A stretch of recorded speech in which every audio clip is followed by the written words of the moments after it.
Hey Samford fans, welcome into this week's edition of the Samford Sports Wrap-Up presented by Alabama Power. I'm John McAfoose. Today I'm joined by Hal Langston, Executive Associate AD for Operations. Hal, appreciate your time. Thanks. Let's start by talking about the Samford Classic golf tournament and fundraiser. It's been a pet project of yours for a long time. You kind of are the brains behind it and you run the business side of it. And again, it's the 7th annual one. It just took place last Monday. Another successful tournament and fundraiser, over $200,000 raised. Yeah, 7 years, and it's really kind of hard to believe that we've had it that long. But we hosted it out at Shoal Creek, which is, to me, that's one of the reasons it's been so successful, because we get to host it out there. They don't host that many tournaments. But to your point, we raised over $200,000, $1.4 million over the life of the tournament. And the money is important. It's important to our athletics department. But I think as important are the relationships that we've made. A lot of the guys that play in the tournament come back each year. Our retention rate is over 90% on this golf tournament.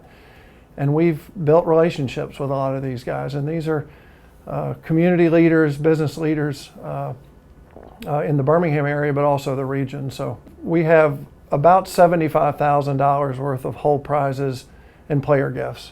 So, and on the whole prize side, we cap the tournament at 72 golfers, and we have 36 whole prizes. So you can only win one. So half the field goes home with a whole prize valued at over $1,000. Every player gets over $500 in player gifts. So there's that element to the tournament that makes it attractive. It's been a good event for us. Another one of the big events that you oversee every year is the Hall of Fame induction, and we finally got to induct the 2020 class back in August. That was, pushed back several times due to COVID. Finally got to induct them. Another successful event, but then you got to turn the page and look forward, because you're going to have the 2022 class coming up in the spring. We selected that class in September of 2019, the 2020 class, and presented them at homecoming, and of course in February, the world changed. And I think when we inducted them this past August, I think that was the 4th date we had set to induct them. So we didn't have a class of 2021. We just skipped over that because of COVID. But of all the things I get to do here, the Hall of Fame class I think might be my favorite, because I get to see what being inducted into our Hall of Fame means to our former players, coaches, contributors. This place means a lot to people, and I get to see that, and I get to know these people.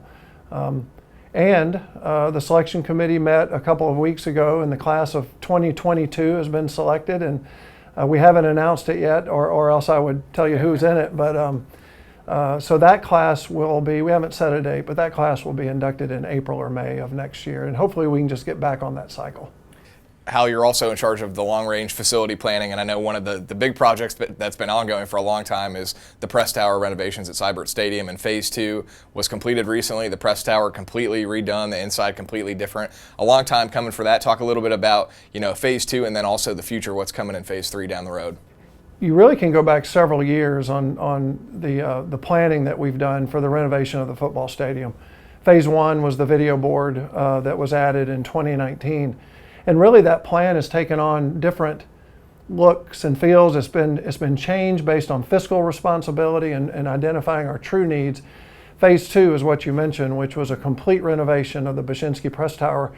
It was built in 1989, and game operations has changed in the last 30 plus years.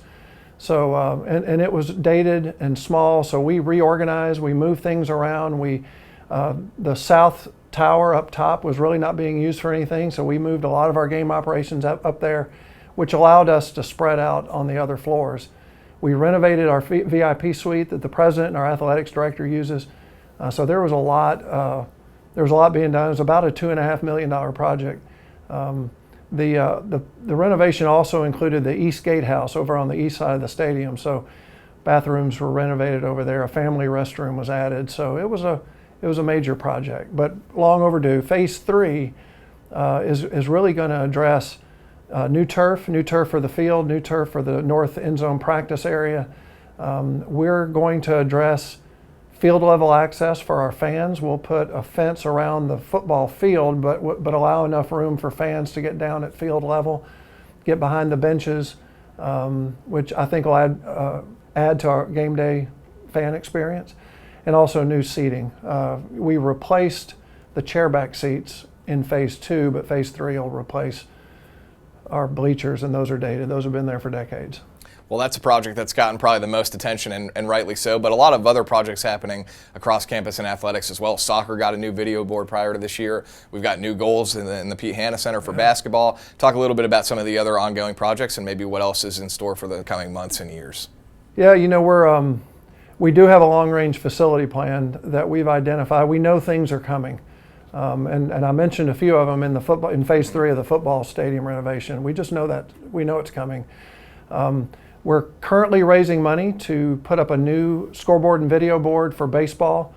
You know, our stadium is already one of the best in college baseball, but adding this will just enhance that fan experience.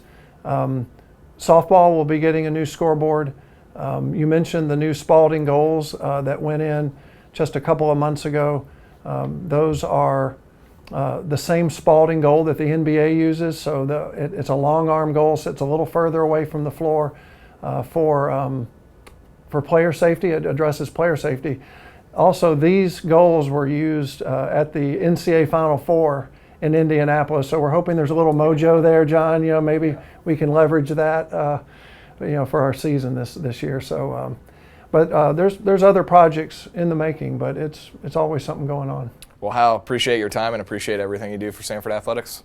Thanks, John. Thanks for having me. It's Hal Langston, Executive Associate AD for Operations. I'm John McAfoose. That'll do it for this week's edition of the Samford Sports Wrap-Up presented by Alabama Power.